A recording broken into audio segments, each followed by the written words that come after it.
I don't know about you, but that looked like money. Hey, what's up, everybody? Welcome back to the channel. Finally, we're here after I don't even know how long. It's been 84 years. I finally have put together an exhibits video, specifically the 1942 to 50, I'm sorry, 1948 to 52 exhibits. This is just football. This does not include baseball, boxing, anything else, just football. I want it to be clear, known, whatever, that I am not an expert on these exhibits cards.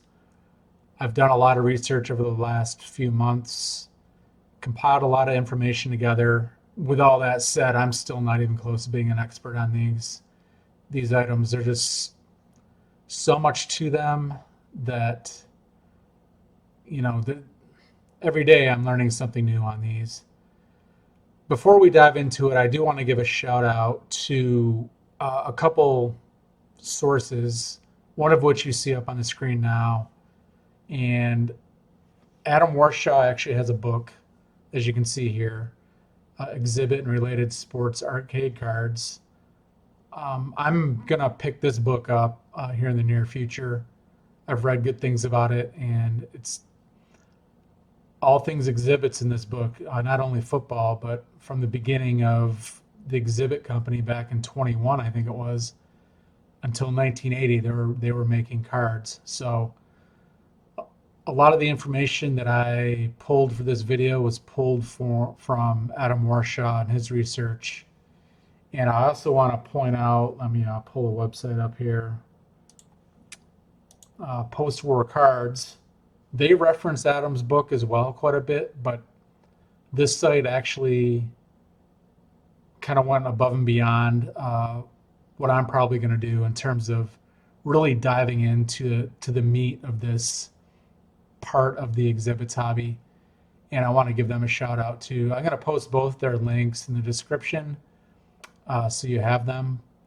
But between the book and this site, along with some others, I'm pretty thankful that this research is out there. It's been done, and I'm just trying to compile it all together in one place and try to make some sense of it. So with that being said, let's finally get started and dive into this thing.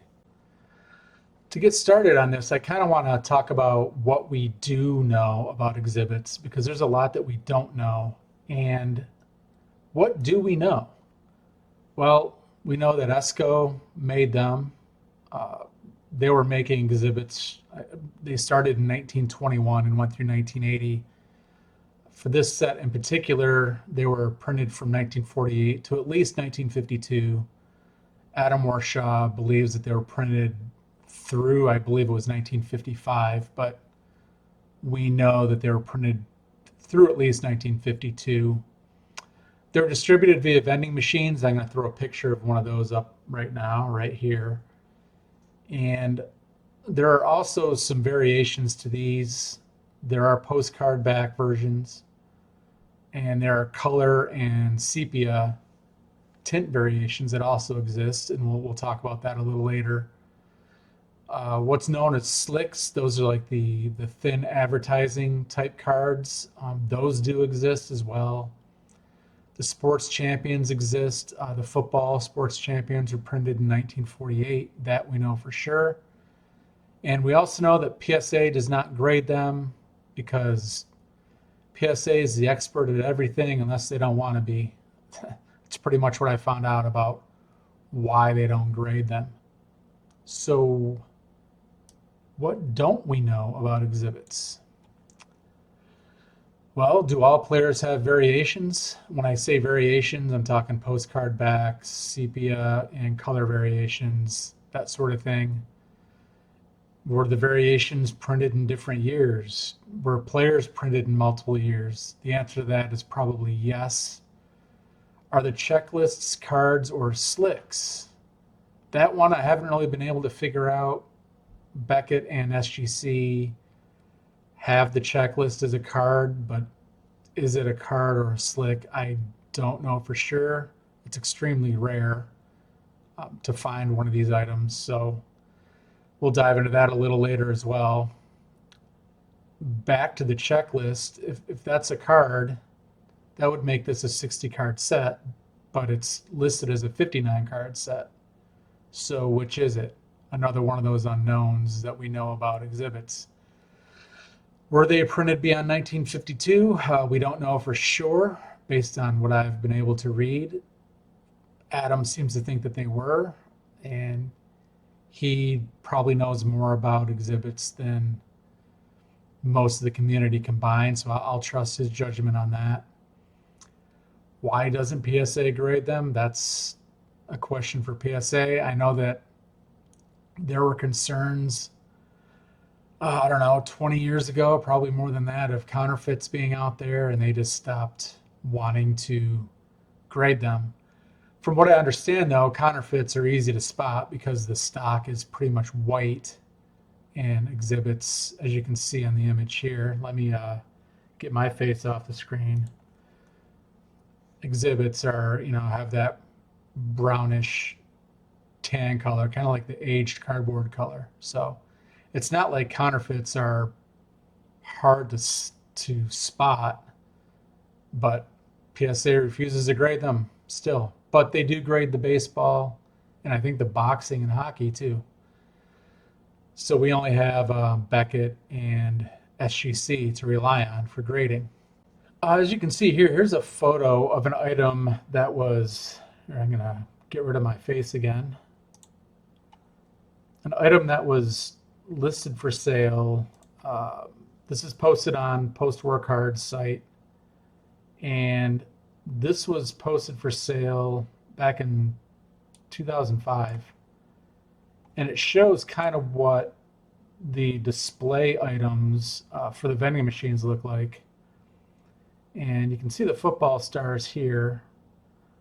All these images look exactly like the regular printed ones. And then you have the checklist right in the middle. I still haven't found one of these. I don't know if I ever will. This is extremely rare. Supposedly it's printed in green and in black and white. And when we go over here, you can see, and I showed this picture earlier, but this is what one of the vending machines would have looked like that distributed exhibits. And there's that checklist again with Chuck Bednarik in the background. And the baseball one has, I think that's Joe DiMaggio. And it looks like REA sold a lot back in 2015 for $2,700. And if you notice here, the auction described the checklist as paper thin, which leads me to believe, and the person who wrote this, to believe that it's a really thin, flexible piece of paper that was used.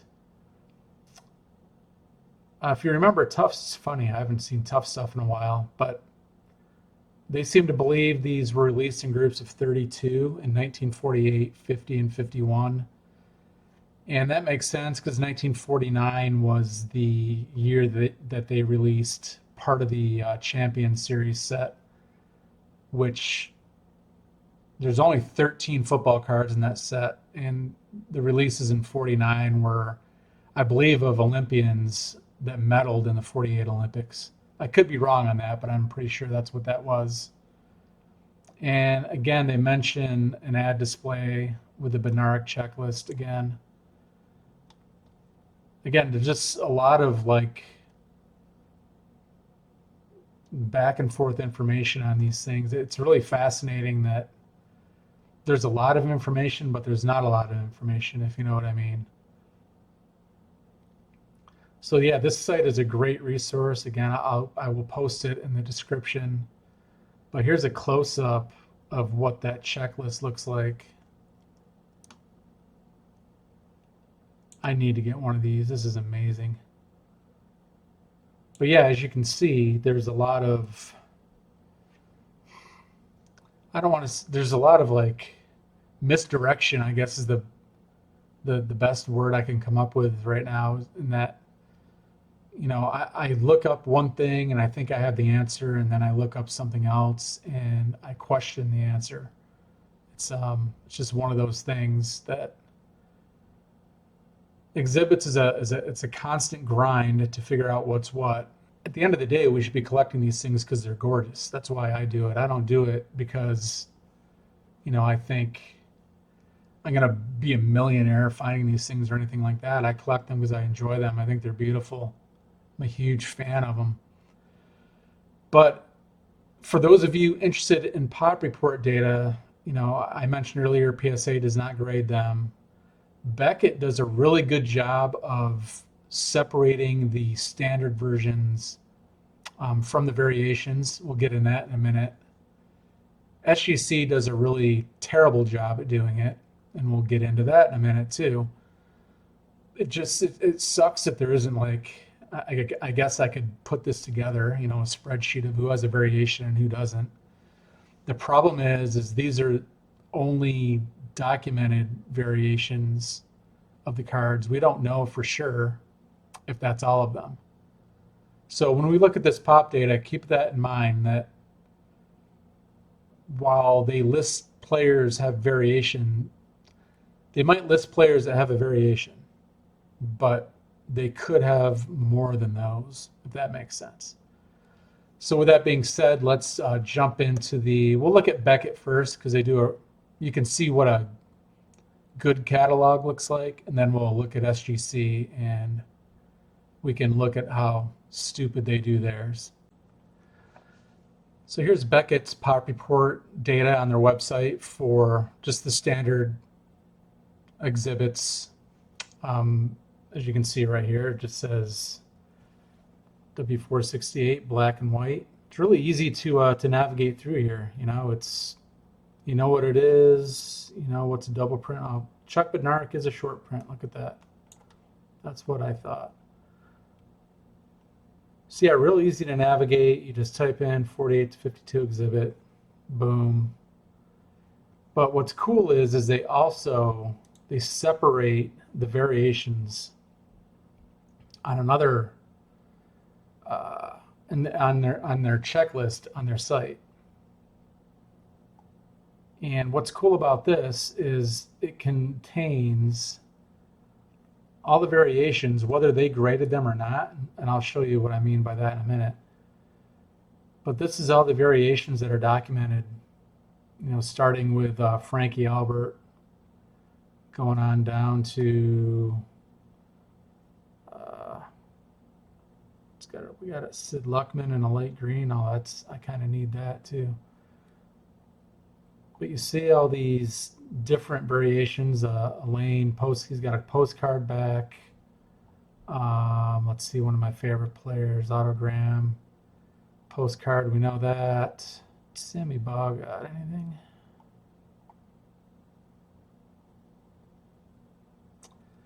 Oh, shoot. Sammy Baugh's got a postcard back and a yellow that we know of. Wow. Those are two items I'd love to have. But anyway, this makes it kind of, puts it right in front of you that these variations, we know these exist, right? When you go to SGC's site, it breaks out the PC backs twice. And I touched on this in another video. They got W468 with and without parentheses. And then they do the same for the regular exhibits, parentheses, no parentheses. They do denote on the checklist that Bednarik is pictured. And I think it's on this is where it's so stupid. This has got the parentheses. If you go to the one without parentheses, they actually put in here if it's got a color variation or a sepia variation. This is super handy as well, except you have to figure out which list to look at. It's incredibly frustrating, but you can see how many different variations there are for each player. There's a blue Bobby Lane, a green Turner. I mean, they've graded two checklists, or at least a checklist card's been graded at least once. It could be a regrade, who knows, but There's that one. Yeah, it's the problem is we don't know if this is all of it or not, and that's where the mystery of exhibits comes in. It's kind of fun in a way. It's kind of frustrating in a way. And oh, I got to see if Sammy Bow's got anything else. He's got a yellow as well. Yeah, this is quite the rabbit hole. Tittle's got a yellow and a green. Oh, green. That's kind of cool. So putting a master set together of exhibits, I don't even know if it's doable, honestly, because we don't know what the master set is. I also want to show some examples of what these look like, these variations. And Heritage Auctions, back in 2009, look at this lot of variations that they sold. I mean, there's a yellow, pink, a blue, yellow, blue. I mean, the blues, maybe they look blue in hand, but on the screen, they look black and white to me. These are postcard backs, these two. There's a green Luckman. Yeah, these are just super, super cool. And yeah, I don't know where to go from here with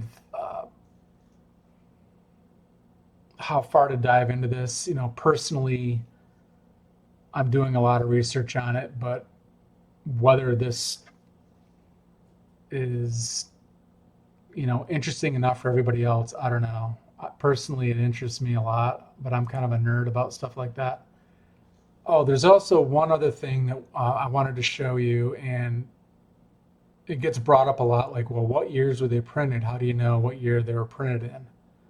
Doing some research on Net54, I found the answer, I think, at least the experts, and I believe Adam was one of them that chimed in, was it all starts with the Made in USA text on the card.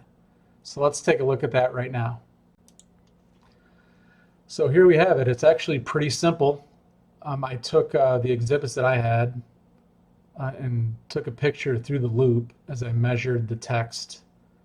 The bottom left one is an autogram, and that measured out to be 5/8 of an inch, which, based on the research that was done by others and myself, 5/8 of an inch is what was used in 1948 and 1949. The center card is the Chuck Bednarik that I have, and that one measured out at 7/16 of an inch, which means that was printed in 1950, which unfortunately does not predate his leaf card, so I have to still go after that. And then the one on the bottom right, I don't own this, but this is the Emlyn Tunnel, and the 51s and 52s are easy because the text is both uppercase and lowercase. Really easy to spot those. And then the length of text is a 1/2 inch. A little harder to spot, but the upper lowercase is a dead giveaway for exhibits that were made in 1951 and 1952. So if you're curious as to what years they were printed, this is a pretty good guide. I don't know if it's, a definitive guide or anything like that, but based on what people smarter than me have been able to compile, this is a good way to determine print year on the exhibits. As you can see by my Chrome browser, I've got a lot of tabs open. I've got more than that, believe it or not, bookmarked just for exhibits that I go back and forth on. But it just goes to show that it's not a quick, there's no such thing as a quick lesson when it comes to these items. I think if I had one thing to say, it's like, don't even worry about it. Collect them because you like the look of them. The rest of it, you can kind of figure out later. They're all pretty scarce in the grand scheme of things. Most of these have less than 50 copies. I'm talking just the standard issue ones. There are less than 50 of most of them that are graded. So that's It's not a whole lot out there. The fun part for me is going to be trying to chase down some of these variations, especially that tittle that you see on the screen, the yellow one. I really want that, and apparently he has a green one as well. So, and then Sammy Baugh's got a couple. Yeah, this will be fun for me. I think fun and probably a little bit expensive.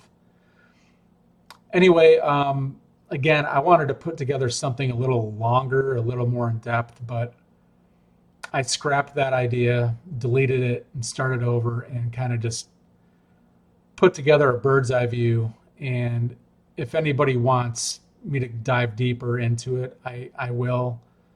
But I think this is a good kind of general idea of what you're looking at if you're considering getting into these ever. They're beautiful items in hand, I will tell you that. And yes, they're oversized, but I believe it's very comparable to like a 65 tall boy in terms of what the holder size is. So yeah, that's my very clunky overview on 1948 to 1952 exhibits. I hope you enjoyed it. I really enjoy data diving, stuff like this. So if you have any questions, please don't hesitate to reach out. I can be found on Instagram really easy. My handle is right there, actually. And yeah, again, any questions, holler. And thanks for hanging out with me. We'll talk soon. See ya.